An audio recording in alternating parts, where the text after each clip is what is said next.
Good morning and welcome to the Forex Market Wrap brought to you by Pepperstone. It's Wednesday the 23rd of August 2017 and I'm Darren Sinden. Right, let's take a look at overnight changes, price moves to be aware of. It was a pretty quiet day yesterday. Again, obviously it's the dog days of August here. I wasn't expecting too much action ahead of the Jackson Hole meeting. But what we did see was one very binary move. Dollar index strengthened by 0.4%. Euro dollar weakened by 0.4%. We had talked, hadn't we, about the possibility of the euro making further gains to 119.10 after this bullish candle earlier in the week. That didn't happen.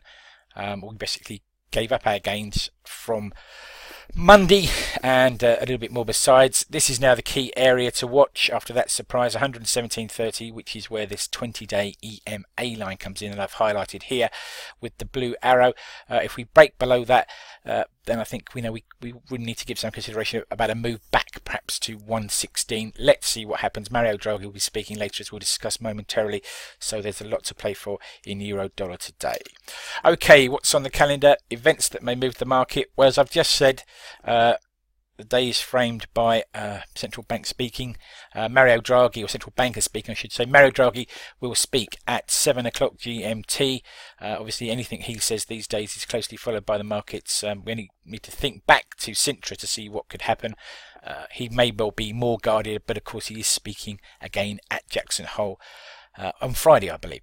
And then in terms of actual data at 7:30 GMT, we have Germany market PMI data, composite, services and manufacturing all for August. At 8 o'clock GMT, we have a similar set of numbers out of the Eurozone as a whole, manufacturing, services and composite PMI.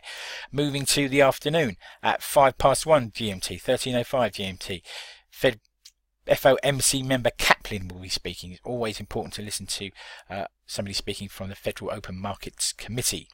And then at 13:45 we will have the market manufacturing, composites and services PMI data from the USA.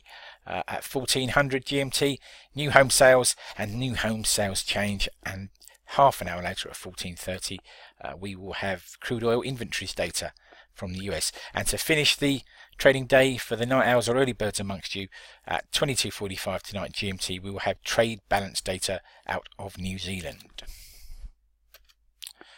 Right, let's move on to breaking comment and news that's caught my eye. Hong Kong battens down the hatches in the face of Typhoon Hato, and the Hong Kong Exchange has taken the extraordinary move of cancelling Wednesday's session.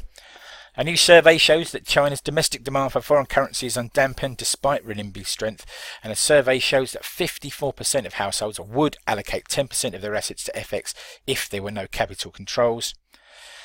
And then on to international trade and politics. Israel's Prime Minister Benjamin Netanyahu will meet with Vladimir Putin today in the Russian seaside resort of Sochi to discuss Syria and other matters. Right, food for thought, something to take away with you into the trading day. And I want you to think about this, if you will. 4 large US mutual funds have marked down their holdings in Uber by as much as 15%, says the Wall Street Journal. The scandal-plagued ride-hailing business was once valued at $68 billion. So I wonder now if people are perhaps becoming a bit more realistic about the valuation of some of these tech companies. These obviously are not quoted at the moment, but I wonder if that more pragmatic approach might filter through to the way we value stocks on Nasdaq as well.